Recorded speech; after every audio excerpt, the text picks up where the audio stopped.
Okay, ladies and gentlemen, can you hear me at the back? Acoustics here are sometimes a bit challenging. Thank you very much. I haven't been here for a couple of years, but I remember last time I came to chair something here, I had to deal with John Prescott. Now, I see there are quite a few young people in the audience, particularly women actually, which is a change from previous times. And I guess you don't know who John Prescott is, but he was a very burly, bruiserish deputy prime minister who, in my mind, was one of the most effective environment politicians we've had in the UK for all sorts of reasons, probably mainly because he went to Kyoto in Japan and literally was leaning over the table, smashing his fist against it at 4 o'clock in the morning to pummel the Americans into submission so they signed up to the rather ill-fated Kyoto Protocol. But basically, he just wore them out with just sheer strength of personality and physicality as well. He was a former boxer and was renowned while being Deputy Prime Minister for punching a protester in the face, knocking him to the ground. Anyway, all this by way of a preface to say he was due to speak on my panel, and I was due to present the panel from the lectern like now. So we were chatting as we came up, he knows me, and he stood at the lectern. I said, well, John, would you mind just taking a seat, John, because I'm going to be presenting from a lectern. I'm presenting from a lectern. So I said, well, actually, I'm presenting from the lectern, and if you could take a seat. So after really rather a long time, I had won a battle of will, and he sat down in my seat. So I had then to reopen it. John, do you mind? It's actually my seat. Your seat is at the far end. I'm not moving. I'm sitting here. And Christ, it was bloody tough. And eventually I said, look, John, if you're sitting at the end, that means you have the last word. So that's the best place for you to sit. Please now, will you not sit any longer in my seat? And he eventually agreed to move. But I'm just looking around. I don't think he's here today. So I think we're going to be safe. Anyway, right, let's crack on. We're talking about behaviour change in this panel. It's a really, really interesting panel. I am looking forward to hearing all the speakers. You won't know who they are, but I know a little bit about them now. So we're going to crack on. Guys, you're going to get absolute 10 minutes tops, and I'm going to be brutal at 10 minutes. So I suggest you maybe think about like 8 minutes or something, and we get into a conversation. But first up, Sue Riddlestone from the organisation Bioregional is going to talk about professional and personal behaviour. Feel free to sit if you want, or we can swap places here. You can push me off my lectern if you really want. Thanks, Okay, lovely to see you all here. And my discussion starter is very much about how it's very important for us as a profession to make it easy for people to live a sustainable lifestyle, and easy to do the right thing and difficult to do the wrong thing. So I'm just going to go through that with you. But first of all, I was asked to speak about why we need to be bold. Well, obviously, we've got a climate emergency, and as Greta told the European Union yesterday, the house is on fire. We have to act now like the house is on fire, the theme of this year's Eco Build, and not go and make a cup of tea, sit down, watch a movie, go to bed, and forget to call the fire brigade. So I'm sure that everyone here is pretty much an expert in some ways. So I'm sorry if I'm telling you things you already know, but interested on the discussion that we're going to have. So I want to point out that the IPCC 1.5 degrees report has warned us that we need to halve global carbon emissions by 2030 if we're going to achieve the 1.5 degrees, which we need to avert dangerous climate change. So considering the lead time in the building industry, that means 10 years ago, but now anyway. And it's very important to think about carbon, but we're also facing an ecological emergency, and so we can't just think about fossil fuels, we need to think about all of our resource use, and that's why we like to use the ecological footprint, which is also easy for people to understand. You can see the carbon in there, you can see what we're consuming, you can see that globally it's 50% more than the planet can sustain or deal with every year. And if you think about it in terms of the UK, then if different countries consume at different rates, and if everyone lived like we do in the UK, we'd need 3 planets to support us. And I think one of the first things about behaviour change, in my experience, is some easy to understand knowledge about what we need to do. And I remember we worked on a project in China, and I remember through an interpreter, a Chinese property developer saying, I can't get those 3 planets out of my head. You know, once you know that, it changes your thinking. So for 25 years at Bioregional, we've been working to create communities and products which make it easy for people to live happy, healthy lives within the natural limits of our planet and leave space for wildlife and wilderness. And I think, thinking about behaviour change, nobody gets up in the morning and thinks, right, I really want to create climate change and trash the planet. None of us do. It's just that our society is set up in that way, and so it makes it difficult for us. So our response to that, 2002, in fact it was designed 20 years ago now, is the BedZ Eco Village was where we began with our work on communities. 100 homes, we needed a new office, we got our office, I lived there. So it's a sort of 18-year experiment, and I'm going to share some sort of behaviour change points on that for you. So first of all, we've made it easy for people to use renewable energy and to save energy. So they don't really have to think about it. The homes are energy saving through insulation, and the electricity is supplied from photovoltaics and off-site renewable energy. So it's kind of all set up for them. But also we have the meters on show, which nowadays we've got smart meters, but then that was quite a new thing. And we got an extra 25% reduction in the electricity use because the meter wasn't under the stairs in a cupboard. You could see the red light flashing when you put the kettle on, and it kind of gave you real-time feedback. When you put the oven on, you could actually see the red light flashing or hear the water meter ticking around. So that made a difference. We also should have put that picture on for you. We also had you use as much energy driving a car as you do in the home, and so we made it easy. We sort of set up the defaults to make it easy for people not to need to own a car. So we have a space to put a bicycle in every home right by the front door. We pushed all the parking to the outside, and it's important to build in the right location if you want to influence people's behaviour. If it's not easy to get a bus or a train, they're not going to use public transport because it's just too unreliable. My son's just moved to Cobham, and the bus is every 3 hours. Ridiculous. So in that way we've reduced fossil fuel transport use by 50% compared to the homes over the road. Also, food's a big part of our ecological footprint and greenhouse gas emissions. And so we've got a community garden growing food, we have a community farm, and just encouraging people with a bit of knowledge, reporting back to them in terms of when we do some monitoring, you know, what is your footprint and how can you change things. And on the travel one, I remember we did a study, and my colleague said, I want to call this report "Stop Flying, You're Ruining It," because although people had a reduced carbon footprint, they were actually flying more because we're living in London and it's sort of cosmopolitan people who like to travel. So after giving people that feedback, my neighbour decided that he would stop flying or fly London. So I think giving people real-time feedback, like with the meters, with the flying and so on. Something that residents themselves started at BedZ was sharing, and we've created a sort of culture of sharing and reuse and recycling. And for example, I needed a new desk, and I thought, oh, I hope someone puts a desk on the community internet. And then within 2 days, my neighbour Dan had put his, you know Dan, he put his desk on and even brought it round for me, and he's coming round tonight because I failed to be able to assemble it, and he's coming round tonight to assemble it for me.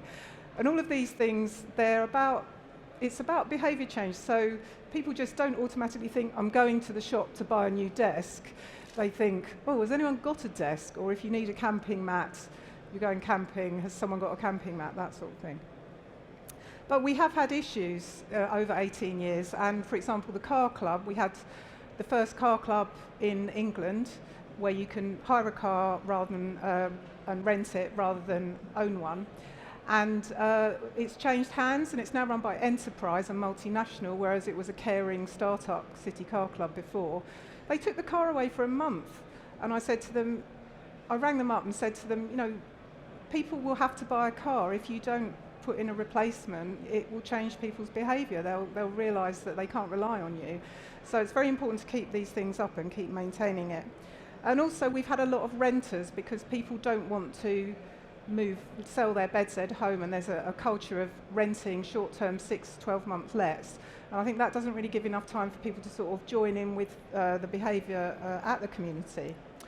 So in terms of how that, and that's a picture of all of us, or a few of us anyway.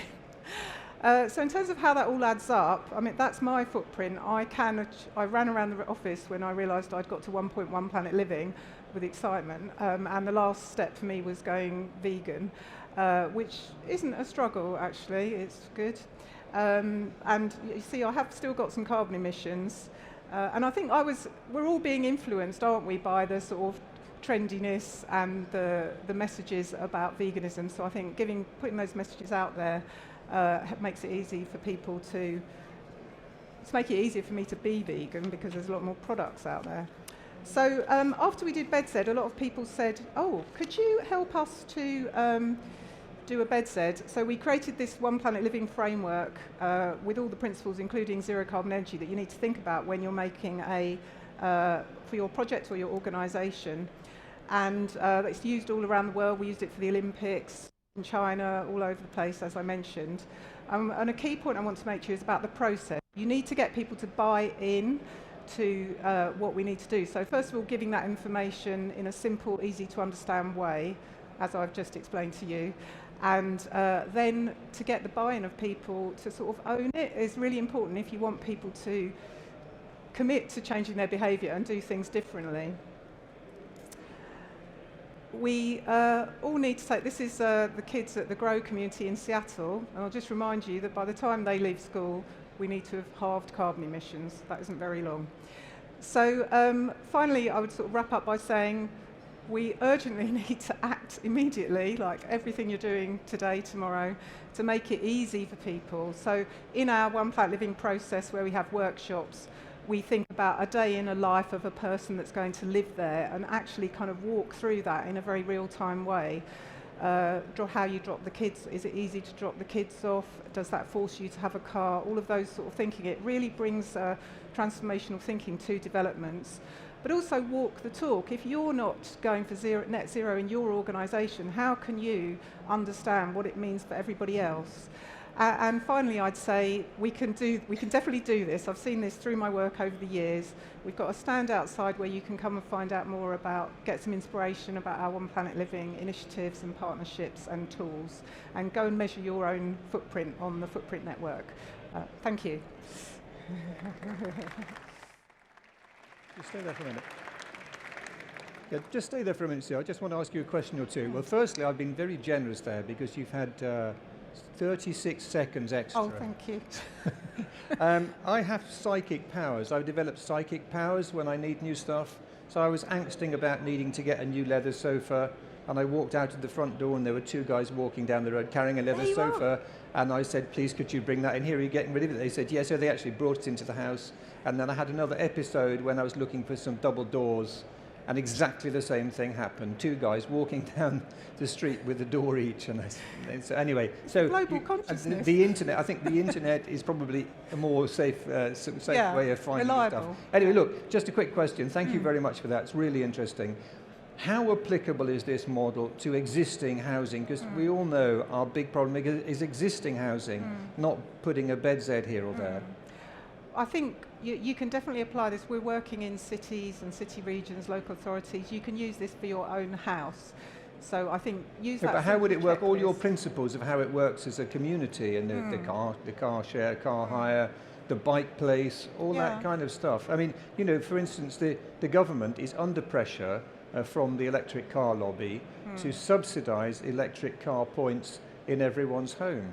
But that's giving an upgrade to car owners. What about people who don't have a car, who are paying for that upgrade through their taxes? You know, there's a lot more change needed. Well, I think now is a really important year to influence policy. There's the Future Home Standard, there's a review of the National Planning Policy Framework, and we've certainly upped our game in terms of trying to talk to civil servants and ministers about what's needed. So if you make any introductions, I'd love to go and have a chat with them. Okay, all right. Thank you very much. Thank you. We're now going to hear from Charles Musselwhite from Swansea University, who's going to talk about healthy ageing and active buildings. We've got a 4-storey house, and apparently I'm going to live longer because we've got a 4-storey house. Okay. And maybe you'll tell us why. Thank you very much. Delighted to be here. This is a bit of a challenge for me because as I'm an academic, you'll probably know this from other academics, 8 to 10 minutes is not a lot of time for us. We're used to like an hour, hour and a half, and about 48 slides. So I'll do this as quick as I can. So there you got on the first slide, I'm part of the Centre for Innovative Aging, as we call our research group. We try and look at what our lives will be like from a social perspective as we age, and we try and do that in a very innovative way. It also spells CIA, which of course means there's the research team on there. They're all my CIA agents.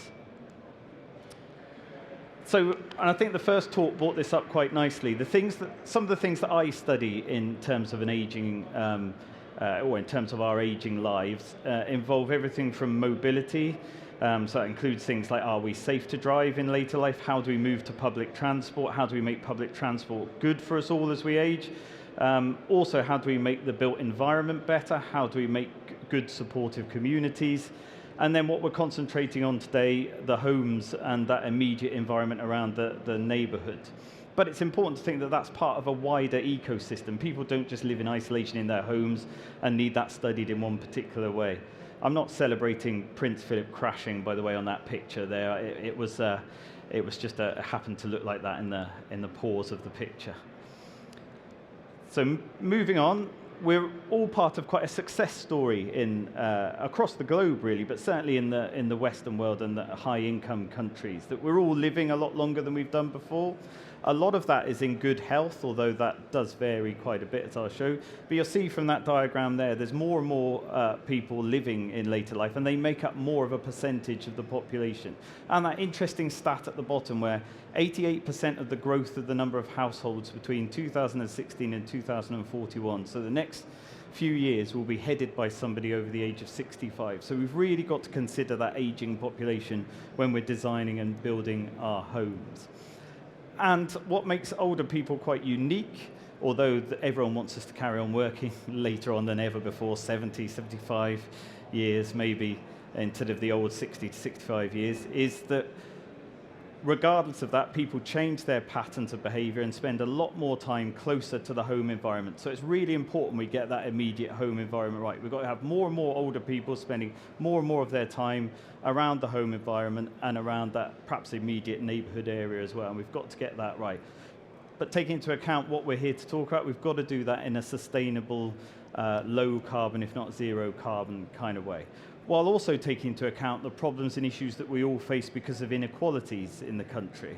And we've all had, the Marmot report revisited recently, where we're seeing those years of life expectancy in general, but also healthy life expectancy, hugely different between those living in areas of deprivation compared to those in least deprived areas. And that's in the UK, in a pretty good high-income country.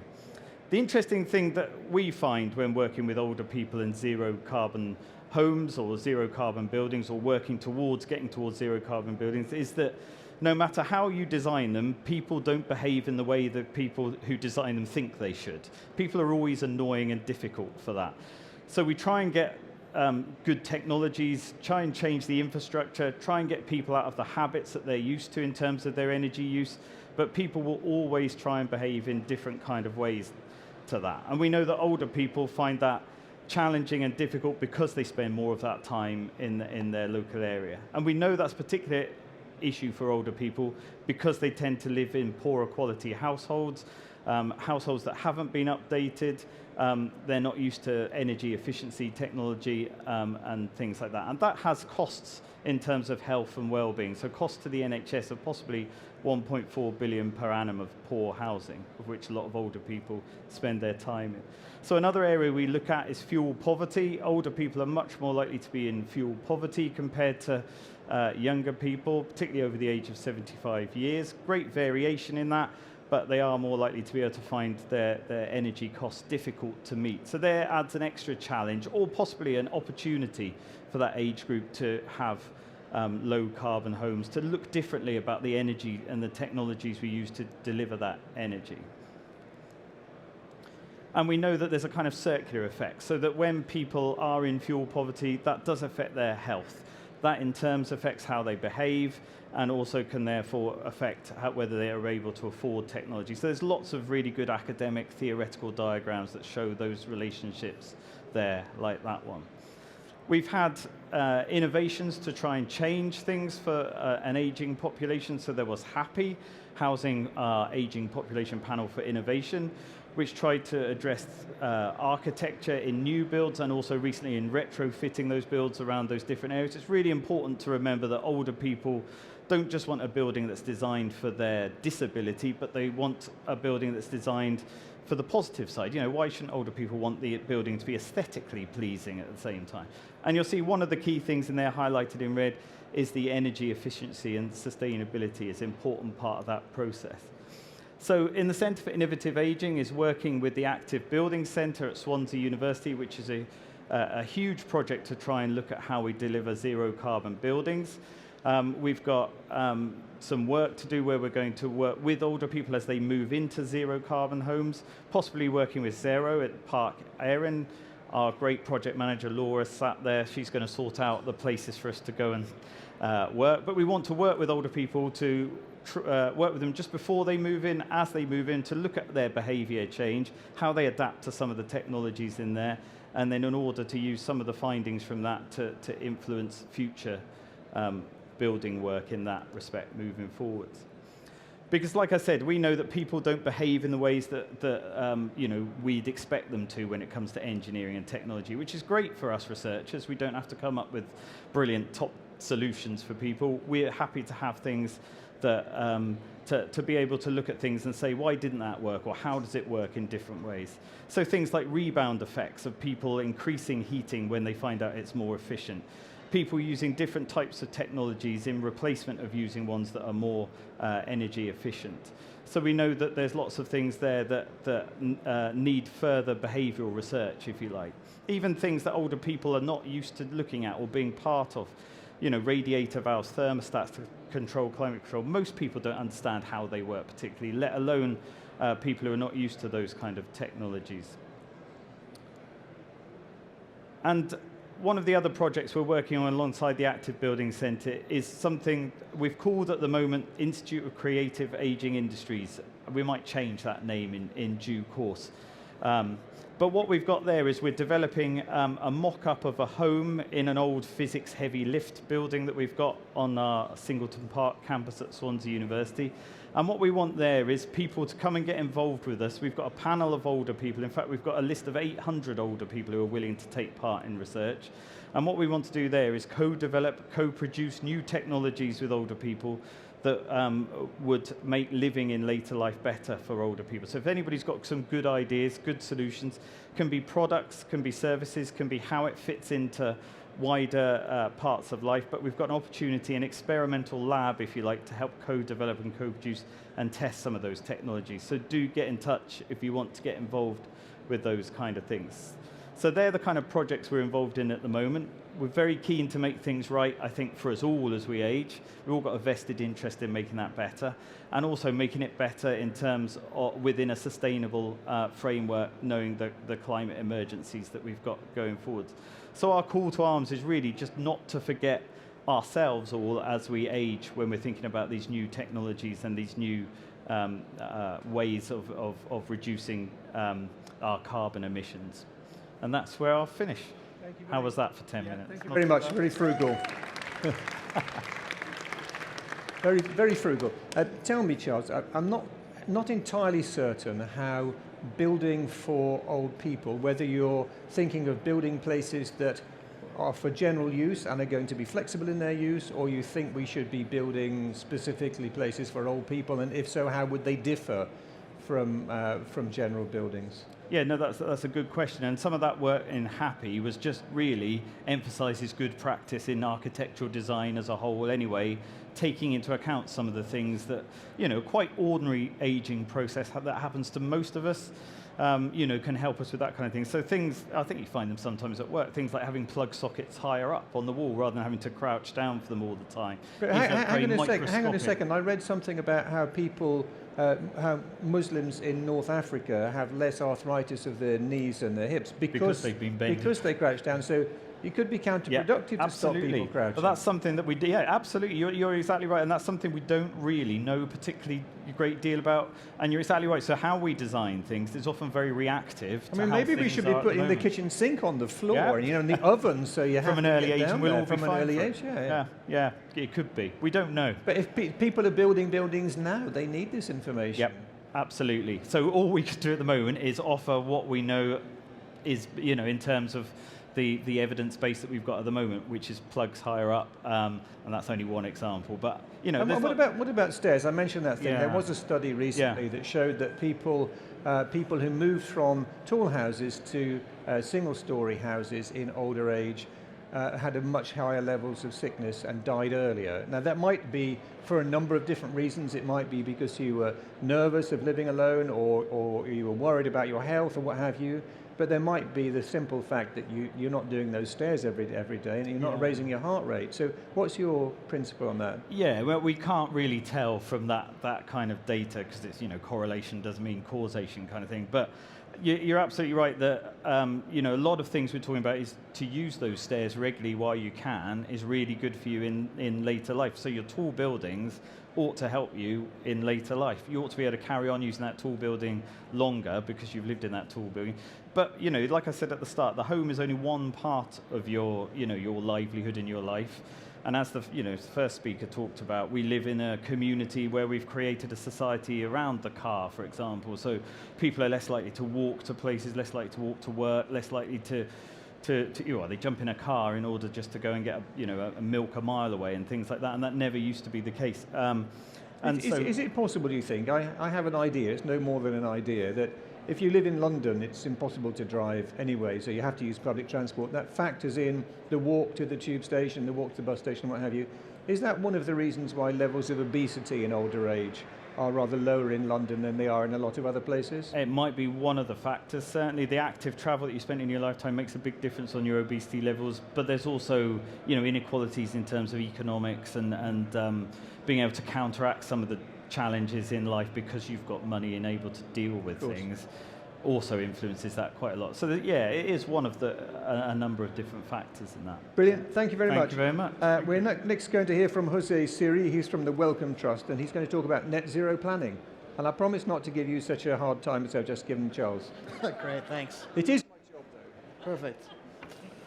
So good morning. Thanks for having me here. I'm from a quite different perspective, nothing to do with building, but from a health funding perspective. So I'm going to take a broader focus here. I'm with Wellcome's Our Planet, Our Health program, which focuses on planetary health, fittingly enough. At core, this is about ensuring that Earth is a healthy home for humanity. We fund solutions-oriented research that sheds light on linkages between environmental change, human activity, and health. This all stems from a recognition that we can't safeguard well-being without also exercising good stewardship over the systems that underpin it. Within this broad space, sustainable, healthy cities are a key theme. Now, for those of you that know the Wellcome Trust, we're historically a traditional biomedical funder, so you might ask, why are we in urban design in cities? And of course, the answer is that almost 60% of people globally now live in urban areas. So they've become the dominant human habitat that influences our lives. And I think it's fair to say that cities are rarely designed for people's health.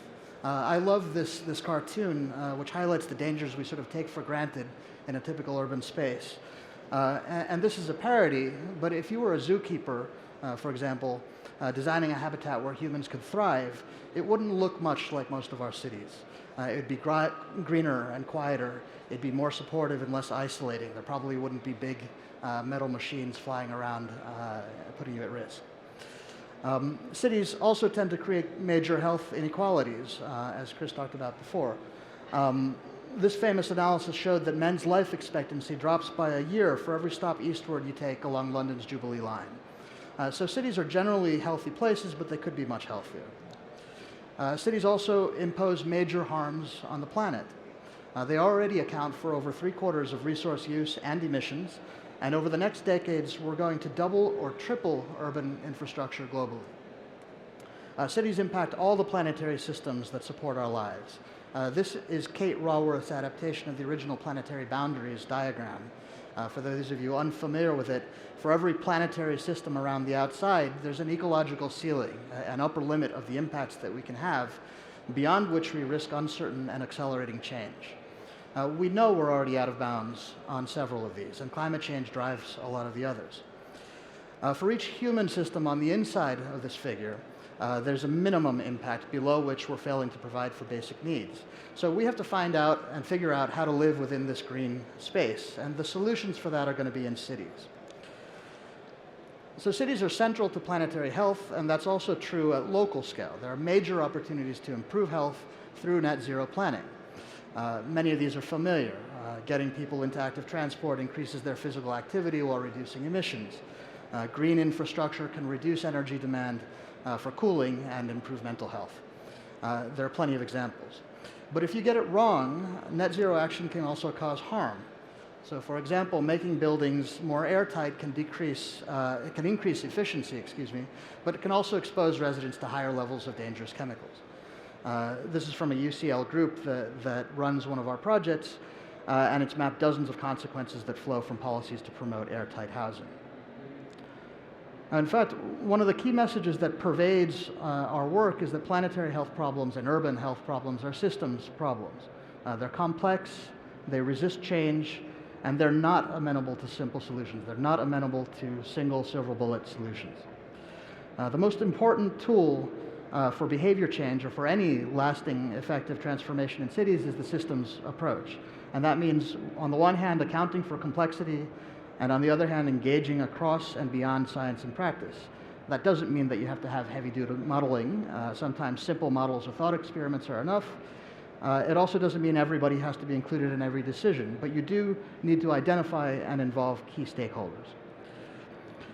So when we engage with net zero, it's in the context of a systems approach to health. And this is just a conceptual aside. Even though we talk a lot about green lifestyles, most formal net zero commitments refer to sector-based emissions. So emissions from what we produce and consume within city or country boundaries. The transport sector is responsible for X, the housing sector is responsible for Y.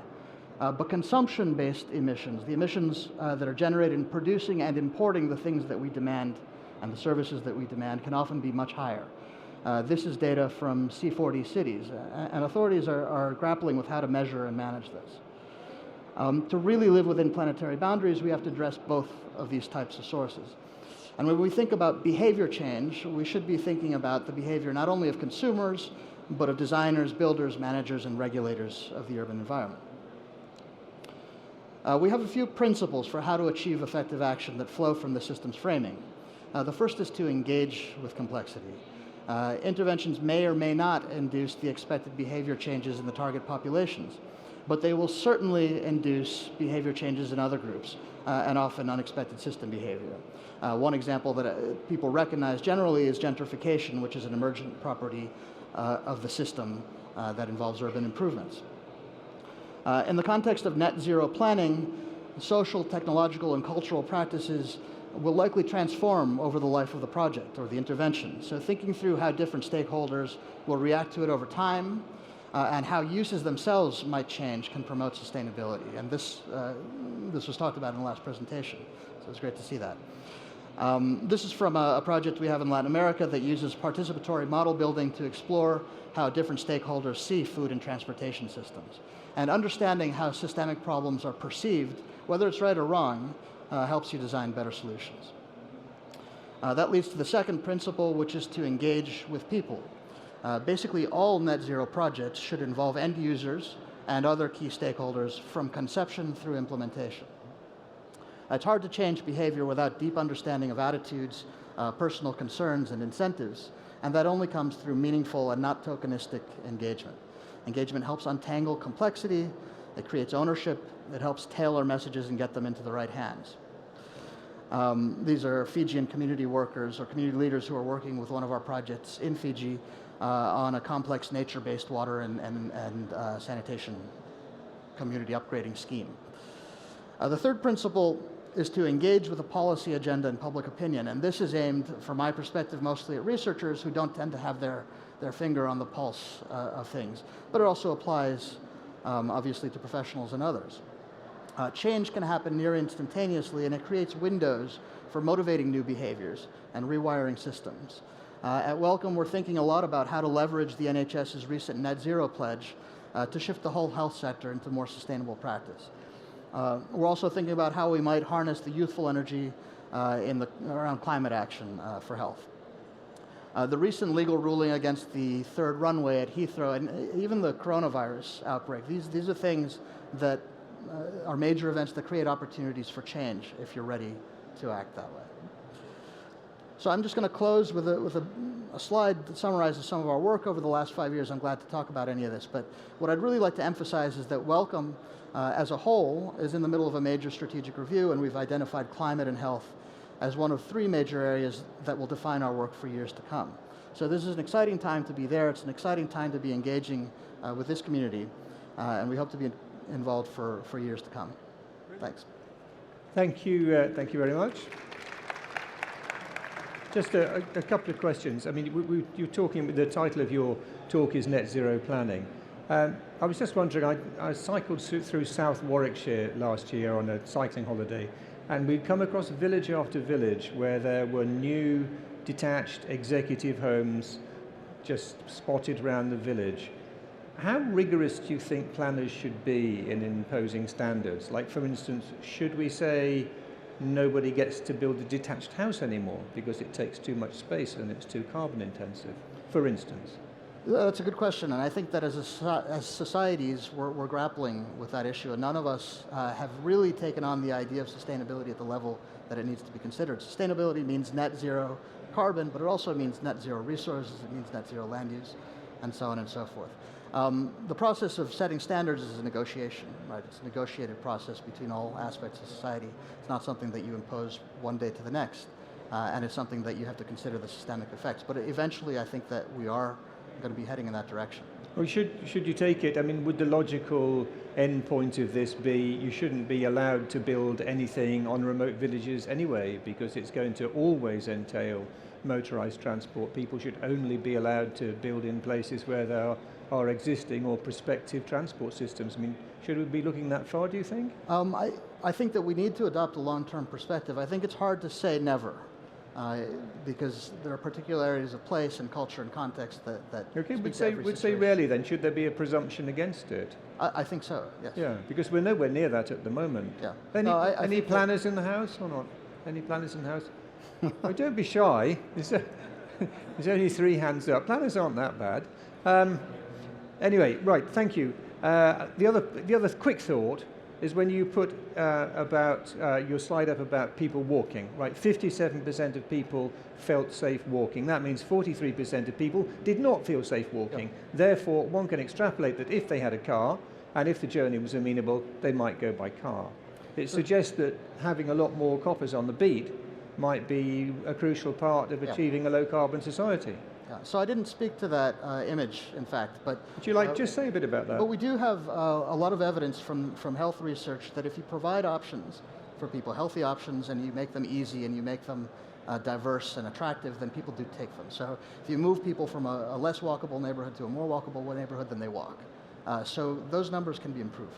Okay, but then policing is a key issue as well. Yeah, regulation is absolutely part of the package.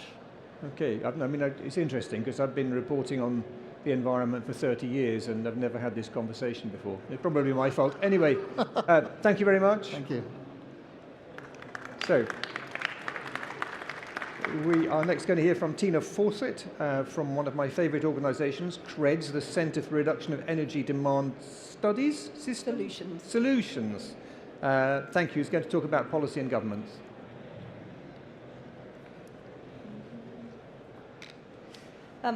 Morning. My name is Tina Fawcett. As Roger said, I'm from the University of Oxford, the Environmental Change Institute, and within that I work in the research collaboration there called CREDS, which is a collaboration of about now 15 different universities, looking at energy and energy demand and how we reduce it and how we supply the energy more sustainably, so accelerating transition towards zero carbon. And what I'm going to talk about is really the policy side of behaviour change. How does policy making interact with that? What are the limits? Where might we be going in future? Where do we want to go in terms of that?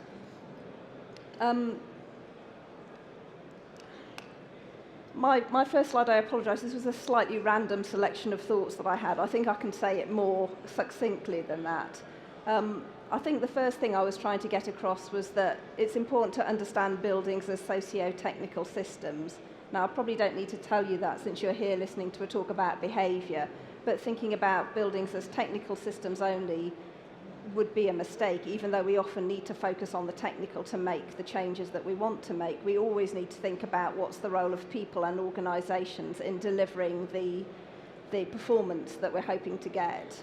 There's this kind of title of a paper a former colleague of mine, Katie Jander, wrote a few years ago, which was "Buildings don't use energy, people do." And you know, that's that whole insight about the importance of this interaction.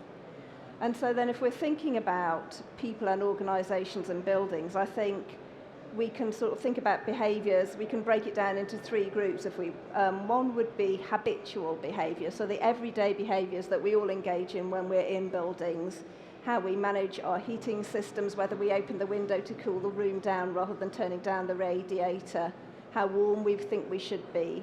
Those kind of habitual, perhaps not at the front of mind behaviours that determine quite a lot about how much energy our buildings actually use and therefore what our carbon emissions are. The second thing would be investment decisions. What do we decide to do either as householders or local councils or organisations in investing in our buildings, whether that's small scale, local renewables on the buildings, or primarily I'm thinking here about energy efficiency investments. What sorts of decisions do we take about those? And I would class that here as a form of behaviour. And the third sort of behaviour we might want to think about is professional behaviours. So the people who design, build, repair, renovate buildings, how are they behaving in terms of their professional responsibilities? Is the person who's fitting your installation, are they going to bother taping all those seals in that really awkward position, even though nobody's ever going to see and nobody's ever really going to know exactly whether they did their job right or not? So those sort of values-based behaviours, professional behaviours, that's another form of behaviour. And has policy got anything to say about that?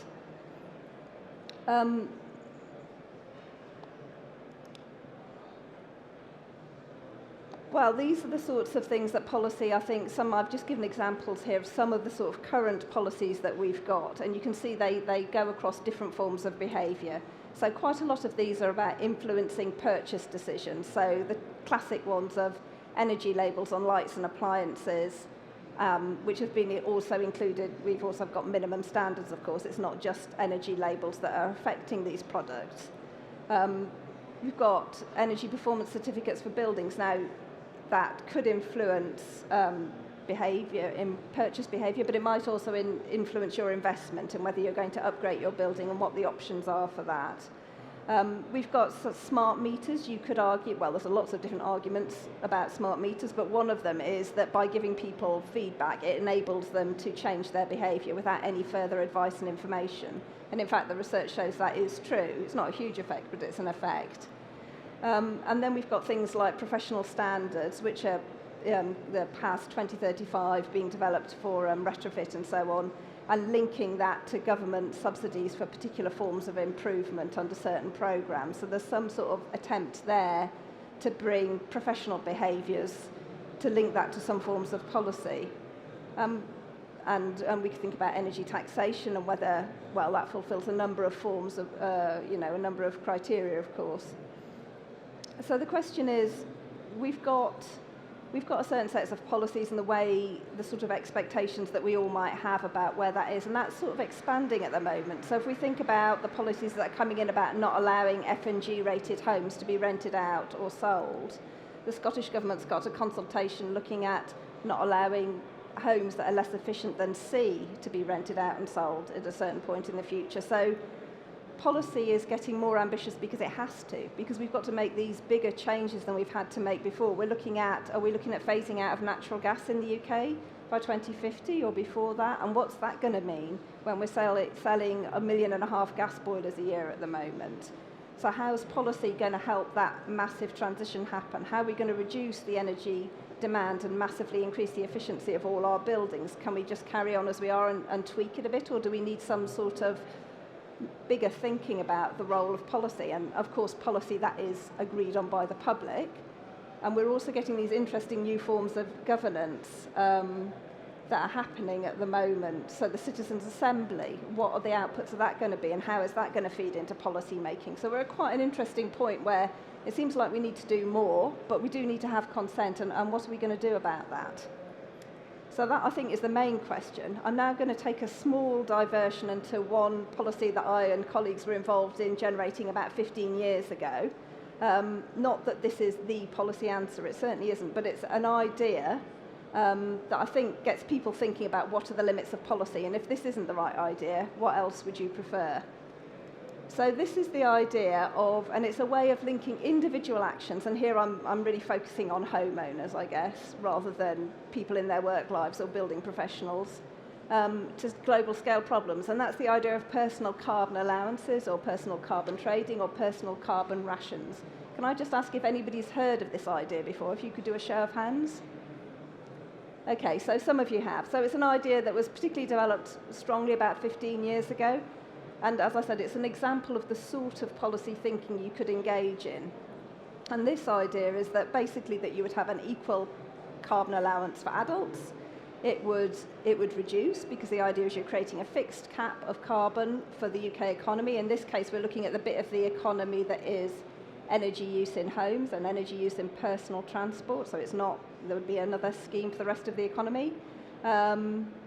And it would be tradable, because people's emissions are very, very unequal. So it's hard not to make it tradable. And of course, the technology now would be relatively simple, that when you fill up your car, you also have to pay your carbon allowance amount, or you have to buy extra carbon allowances from the petrol station if you've run out. So that's the idea. So it's a way of putting a cap on carbon and relating that back down to the individual, and saying, actually, we as individuals have got some of the responsibility here. And what I really quite like about this idea, apart from it tends to get people quite engaged because they tend to either love it or hate it, is that it's looking at quite a lot of different change mechanisms around behaviour. So it's not just looking at economics, it's not just saying let's do everything through a carbon tax and put a price on carbon, although it does have that economic impact as part of the change mechanism. And we all know people do react to economics, but it's not the only thing they react to. It has also got this sort of more psychological effect around intrinsic motivation. Suddenly, if you had a carbon allowance, everything would be labelled high carbon, low carbon. Carbon would be very present in our lives, and that would become much more salient when we were making any forms of decisions. And the final thing that it does is it sets a social norm. It says, this is this year's allowance, and next year, by the way, it's going to be 3% less, and the year after it's going to be 3% less, or 5%, or whatever rate we're trying to reduce our national carbon emissions at. And you're part of that. Now, you may have higher or lower emissions than average, but this is the norm that, in general, people have got to meet. So I think it's an interesting idea, and even if you don't think it's the right idea, you need to think about the sorts of change mechanisms that we're looking at and this sort of extension of policy that this is talking about. So I think my final thought is really, it's a question to all of you to think about is, how can policy and governance require private and professional behaviours which respond effectively to the climate emergency? We're looking at further and faster change than we've done before in all sorts of ways, which we've heard from the other speakers. So what's the place for policy? What sorts of policies? How should we do that? So I certainly don't know all the answers. I mean, if you've got some of the answers, I'd be delighted to hear from you, and perhaps it's something that will come up in the questions. Thank you.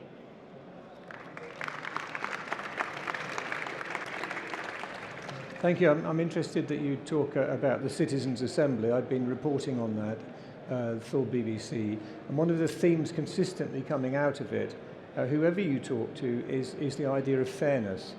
And I've got a piece today, I've just advertised on the BBC website about the Just Transition Commission in Scotland, which again is absolutely focused on this issue of fairness. Now, if you put forward the idea of personal carbon allowances to any political correspondent, they would laugh you out of court, because obviously no politician is going to get elected on a manifesto like that. But it seems to me if you do these broader things, like looking at the Just Transition and the Citizens' Assembly, well, actually, people are a lot more interested in finding a fair way than it would appear at first to the Standard Sun columnist. I wonder if you've got thoughts on that. Yeah, I mean, I think one of the things I like about personal carbon allowances is it brings questions of fairness right to the heart of the discussion, because some people, when we've done sort of focus groups and different ways of talking to people about it, some people really like it because they think it is the fairest way to do it, and some people really hate it because they think it's unfair. But it's that idea that fairness is at the heart of the transition. And people let's take, you're a poor old lady, and you happen to have been bequeathed a large house, you're living in a large drafty house. Yeah. Then you need an awful lot of carbon emissions, but you've got no income. Yeah, that's right. And there has been modelling looking at... And you're disabled, so you have to drive a car. But you probably don't fly anywhere. But, I mean, yeah, no, and you've got a daughter living in Australia who you deeply love. Yeah, no, for sure. And you've got much higher than average carbon emissions. This woman, she's absolutely scuppered. And she's got much, much higher than average carbon emissions, is what you're saying. And you're saying she hasn't got any capacity to change those. No, her daughter buys the ticket for her to go to Australia. Right. Yeah. And let's just say it's not foolproof, yeah? Well, but it's not about making... Look, there's going to be all sorts of difficult choices. Some people have got very high carbon lifestyles that they can change reasonably easily. Some people have got really high carbon lifestyles that it's very difficult for them to change because they haven't got the capacity, they haven't got low carbon alternatives. But the whole point about any mechanism is, of course, it's not on its own. So we've got to build a lower carbon system that we can all live within, as well as we've got to make personal choices where we can. So, yeah, I mean, when we've done modelling around this, about 30% of people in the lowest income brackets have got higher than average carbon emissions. In general, it goes with income. In general, higher income people have higher emissions. But, of course, we're very variable. We're all very different. And so this is not perfectly fair in terms of the rich will the only people who have to make changes. But I think we all have to make changes. It's how society supports us to do it. Okay, thank you. More discussion needed. Chris de Meyer now, a neuroscientist from King's College London, who's going to tell us how we can help to change. And get your questions and comments primed ready, because we're running fairly short of time. Chris. Okay. So I am an academic, but I'm trying to change my own behavior, so I left my slides at home today. I didn't. Yay! So one of the things that I do, one of the things that I'm interested in as a neuroscientist who studies brains, is how brains and minds and behaviors change in real life, which is slightly different from the question, how do we change people's behaviors? So I'm more interested in how it works in reality rather than how to do this in application to this question of getting to net zero carbon. But of course, once you know how it works in real life, you then can also start applying it to that particular question. So I started working on climate change and communication of climate change about 10 years ago. And around 2 years ago, something started to change. Whenever you had a conversation about climate change or when you gave a talk about it, one of the first questions that people would ask was, what can I do? It wasn't anymore about the science, it wasn't anymore so much about climate change was real and whether it was man-made. It was more about what can we do about it. And that's of course because most of the conversations that you have are with people who are already convinced that it is a problem. So, but what the question also shows is that the myriad answers that are out there in the media and in online that you could find if you really looked for it, that they don't feel meaningful to people, that they don't give people a sense that they know what to do about this big threat. And that is also sort of supported by polling data. A couple of months ago, I was at a conference of Natural England, where a person of Ipsos Mori was showing their latest polling results, and what it shows was like concern about climate change has been going up steadily since 2014. It's at an all-time high. It's only slightly higher than 2005. We don't have time to go into the reasons why that is the case, but it is the highest moment in history with regards to how people feel concerned about climate change.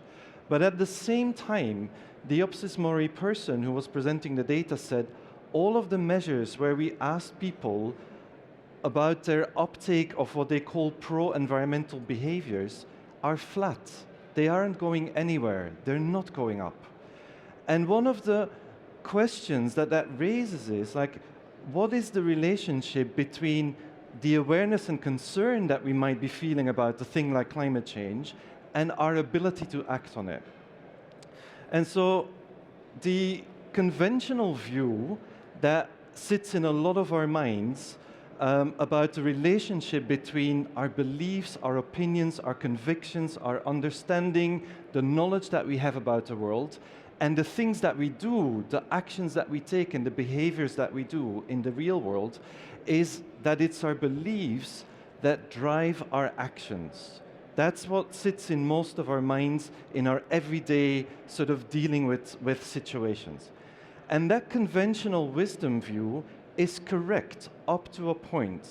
It is correct for those things that we are very strongly convinced about, that we are passionate about, and that we feel we have a lot of knowledge and understanding about. Then our behaviors will usually be in line with our opinions and our views about the thing. But that doesn't explain how we come to hold strong convictions in the first place, why some of you are very, very convinced that climate change is a problem and you want to do something about it. And it also doesn't explain how we deal with situations where we don't have a strong conviction. And in those situations, the opposite is the case. The actions that we take and the choices that we make change our beliefs.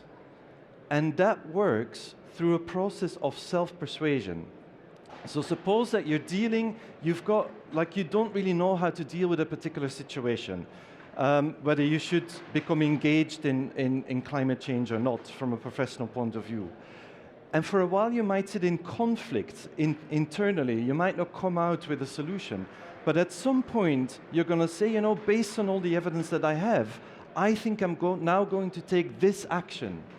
And that first action kicks in motion self-persuasion. Your brain starts justifying that you are taking the right action because we like to be right. We like to feel right in our own beliefs. So you justify yourself, you make yourself a little bit more certain that you're taking the right action, and that means that the next action is also more likely to go in the same direction.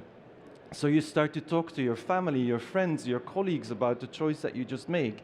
And all of these things lead to a little bit more self-justification and to further actions down the line.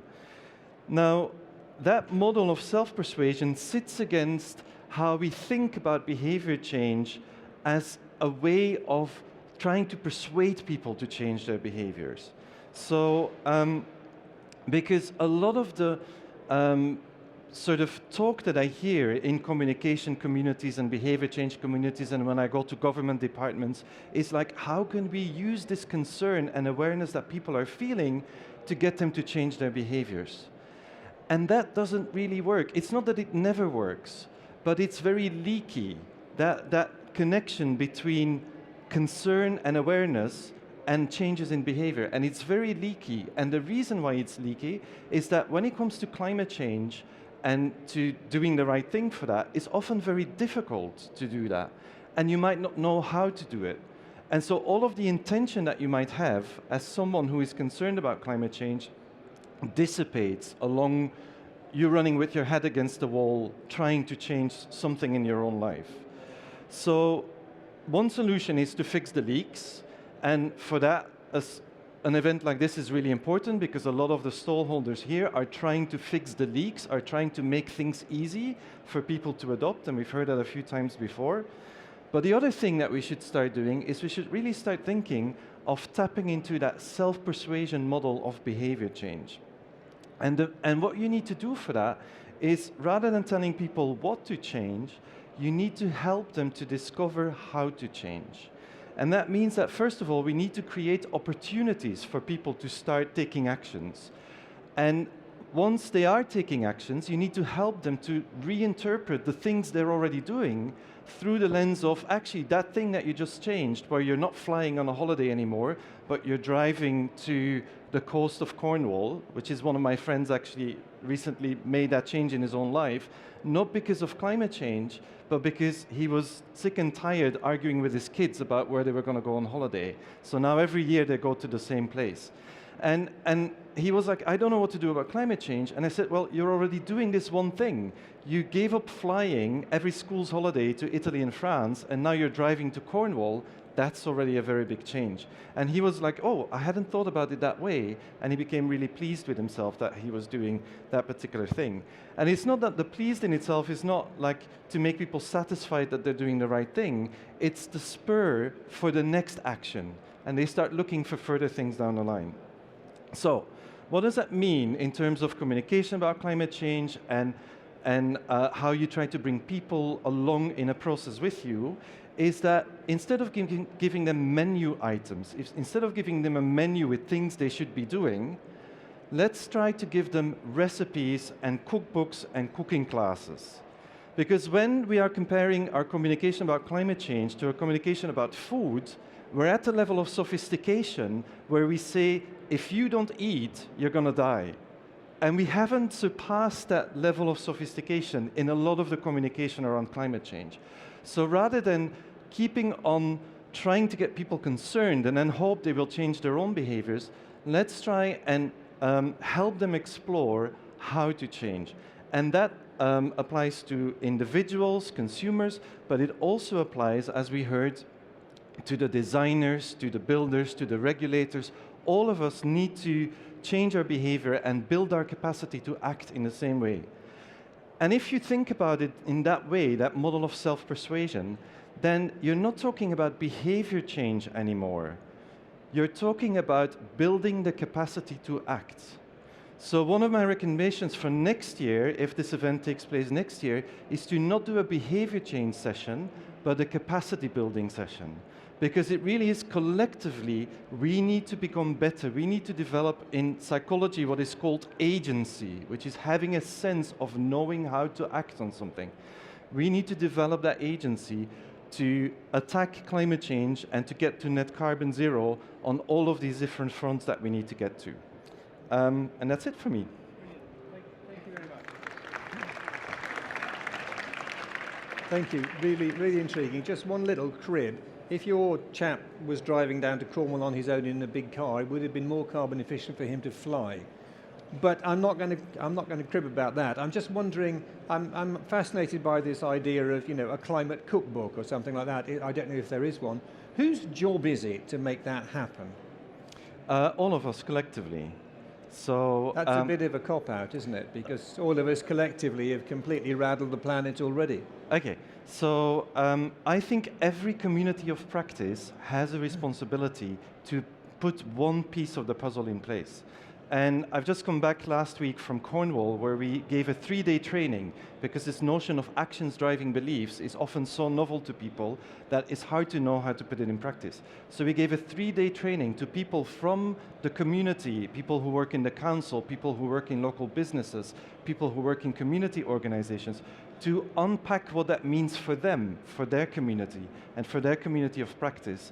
Because the changes that we need to make are only going to be sustained in a community where you can change with the other people around you together, rather than trying to do it individually. Fascinating. Thank you very much. Now, we have some time left, but not a great deal. Who wants to say something? Put up your hand. A gentleman here caught my eye. It would be nice. The BBC is, at the moment, is imposed a 50-50 gender split. I'm supposed to get 50-50 men and women in all my articles, which can be quite interesting. So it would be nice if we could impose the same standards here. I know it's patronising, but just go with me. So, sir, you're clearly a man. But okay, sorry, I hope it doesn't sound too cynical, but those with memories will remember the Act on CO2 campaign, which I think was about 10 years ago. And the strapline for that was no awareness raising without agency, which is just what we've heard in the last few minutes. Okay, sorry, well, just tell us what happened. The question is, how many times do we need to be told that before it happens? Well, do you know what happened to that initiative? I don't know. You tell me. It got pulled by government. DEFRA pulled it. Right, so it was a government objective. Maybe that... Well, Act on CO2 fell away, didn't it? Don't remember. I remember Act on CO2, but I can't remember what happened on it. Right, that's an interesting thought. I don't think that needs to go any... Does it, actually? Yeah, go on then. I remember we were working on home retrofit projects at the time and talking to people, and a woman, not your usual suspect, she definitely wouldn't come to Future Build. She said, oh yeah, my carbon footprint, yeah, I've got to do something about that. So I think it was influential, but then the next thing was, so will she change? Will she go for the insulation? And she did, people did. So I think it was influential, and we do need that leadership by our government and leaders. Yeah. Okay, Dick. Do you want a quick go, Chris? Yeah, so I only had 8 minutes, so I can only say it, but we're actually also doing it. So we are building the agency in communities, because the psychological concept of agency has existed for 50, 60 years within that part of the academic literature, but you need to apply it to real communities and communities of practice. And that we're doing that. So, okay, thank you. Another person. The lady at the front, please. Keep it very brief, if you would, because we're running out of time. Okay, well, I hope I'm not going to waste time. I'm just wondering whether the act of voting and who you vote for. I happen to live in America and I vote there, and I think my vote in terms of who is concerned about climate change is very, very important, and talking to people about it as well. Does that factor into the discussion we're having here? Okay, who wants to go at that? Anyone? Yeah? Well, I can say something about it. Jose, do you have something to say about this?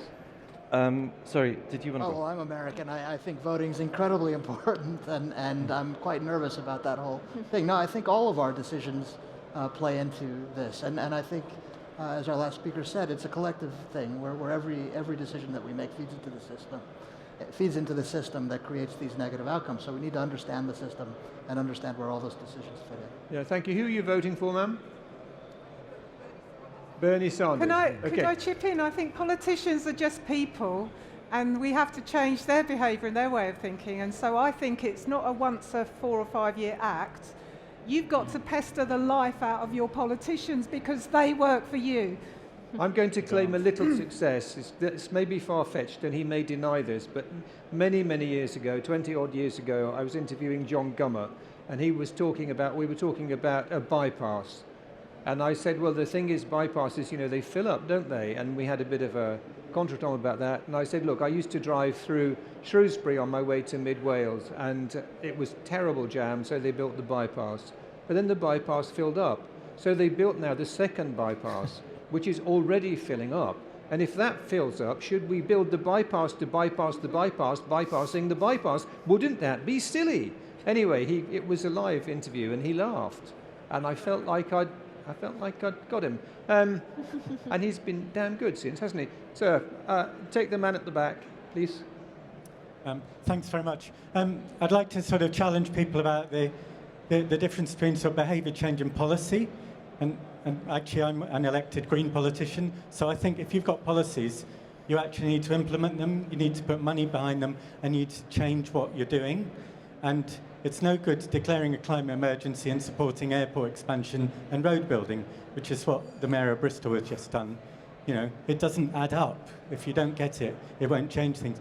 But it was said we need to make it easy to do the right things. You said that at the beginning. And then the end, we're hearing how are we going to change people's behaviour? It's by making it easy to do the right things, isn't it? And that you have to put the infrastructure in place, make it easier to walk and cross, to where you're going, than drive there, and so on. Okay, So thank you. Look, all that's these the people are challenge. going to agree with that, so I'm not going to give them a chance to answer. We'll take the man here first, and then the woman at the front, and then this is in a helter-skelter finish. Hi, I'm an urban designer and I've been working with volume house builders. Can someone on the panel tell me what agency I have in there? Because I'm telling you, they don't care. Unless it's policy, they really don't care. They just tell me, put as many units, it's not homes or houses, put as many units as you can on there, make it policy compliant. So could you tell me what... What do you favour? Waterboarding? I think torture? Capital punishment? I mean, I don't know. Okay, Well, yeah. we'll see if anyone's got any ideas on that in a minute, but we'll hear from the woman at the front first, please. I haven't got an idea on that, but I want to know what you would do to make it easy for us to calculate our carbon footprint. Because from yesterday, one of the takeaways from this, from Robin Nicholson, the chair at the morning, was how many people here in the audience have calculated it, and very few had. And I went to try to do it, and it was not easy to find one. Okay, thank you. So who's going to address the number one issue? What shall we do with house builders? Certainly the government doesn't seem to know. Any of you? I just want to say that the Home Builders Federation have kicked off a process to create a zero carbon roadmap. And I've said, can I get involved? They represent 80% of the house builders. So join the Home Builders Federation and go to the meetings and workshops with them. And let's try and change their behaviour by making it a human interaction with them. Yeah, to be fair, when Labour tried to impose their zero home standard, I wrote an article saying it had been scuppered by the Home Builders Federation. They were absolutely livid, and they said it wasn't them, it was one of their members. And was Persimmon, who did it on the day before the announcement was due to be made. So they have actually been conscious for a while. Anyway, who's going to answer the carbon footprint question? Anybody? I don't believe in carbon footprints. I don't believe in any of the numbers. I had it on my slide. You can go to Global Footprint Network, and it will work out your ecological footprint and your carbon footprint. Tina. It will. I'll come and see you after. Okay, so Tina, do you want to say something? I mean, just briefly, I think I was looking very briefly recently into what carbon footprinting tools are out there, and I think there are fewer than there used to be 10 or 12 years ago when it was in the previous cycle of focus on the individual. And it's good that there are still some, but I think actually we could do with more of them, because a lot of the ones that are around at the moment are not very detailed. And I find the questions people ask are often very detailed about, should I buy this car or that car, or should I fly or should I take the train? And carbon footprinting tools don't always answer that for you. And can I just ask, whenever there's any discussion about footprinting, I have the words of John Adams ringing in my head. John Adams, University College London, now retired geographer, Canadian. And he said to me once, it was very difficult to calculate the numbers on any of these things. And he said to me, Roger, just remember my words in your ear. Funny numbers multiplied by funny numbers gives you hilarious numbers. And with that thought, please let us thank our excellent panel. It's been a bit short. Thank you.